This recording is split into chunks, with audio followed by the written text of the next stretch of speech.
Американские военные нанесли удар по еще одному судну у побережья Венесуэлы, на котором якобы перевозились наркотики. Поэтому президент США пригрозил, что США перейдут к ударам по суше после атак с кораблей, чтобы остановить поток наркотиков в страну из Венесуэлы.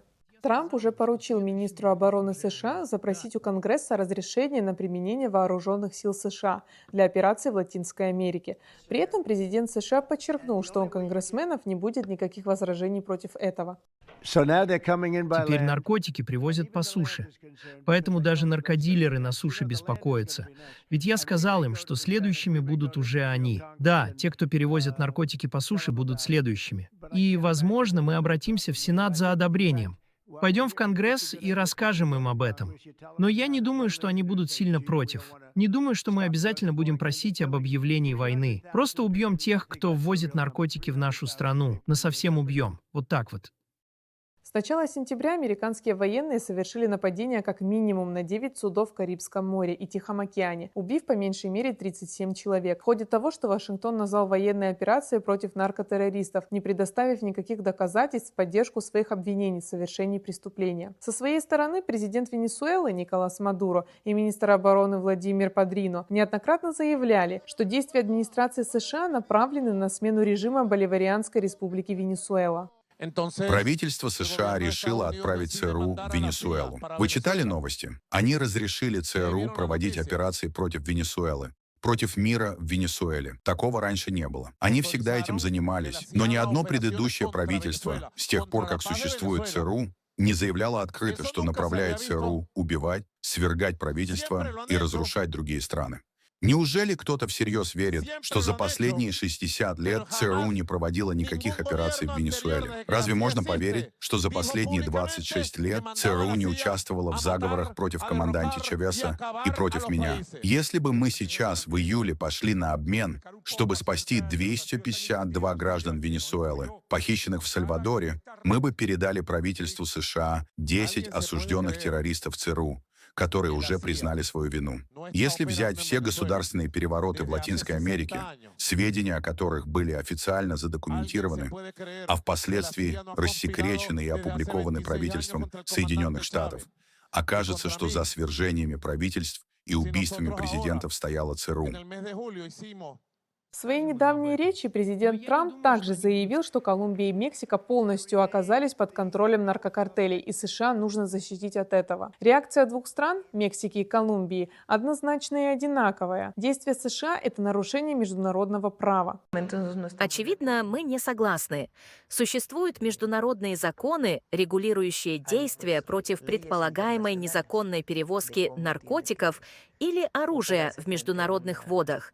И мы ясно дали понять это правительству США и публично. Что ж, у каждого из нас свой подход к международным дебатам и отношениям с Соединенными Штатами. Мы выбрали прежде всего защиту наших мексиканцев, наших соотечественников в Соединенных Штатах. И защищая наши принципы и наш суверенитет, мы выбрали схему открытого диалога с правительством США в поисках соглашения. Масштаб оскорблений Трампа в адрес Колумбии и меня лично теперь направлен не на создание эффективной стратегии борьбы с наркотиками, а на оказание влияния на выборы, которые состоятся в Колумбии в следующем году. Его цель – обеспечить возвращение к власти крайне правых сил, которые имеют прочные и доказанные связи с наркотрафиком, но подчиняются внешнему вмешательству. Для Трампа важны победы, неважно какие. Венесуэла является государством наряду с Кубой и Никарагуа и не подчиняется США. И это, по словам политолога Александра Михеева, воспринимается для них как вызов. Трампу нужны победы. Но президент Трамп, он объявил много чего он понаобещал. Ему нужны победы, ему нужны успехи. В секторе Газа, на Ближнем Востоке, он что-то такое изобразил, всем рассказал, что это успех, хотя все понимают, что это декорация. Что-то пытался или пытается изобразить на Украине, но здесь гораздо более сложная обстановка. Венесуэла. К Венесуэле приступили, ему кажется, что с Венесуэлой, может быть, получится. Ему нужны такие большие победы, которые в том числе подкрепят его положение внутри страны, и всем покажут, что Америка, по-прежнему в доме хозяин.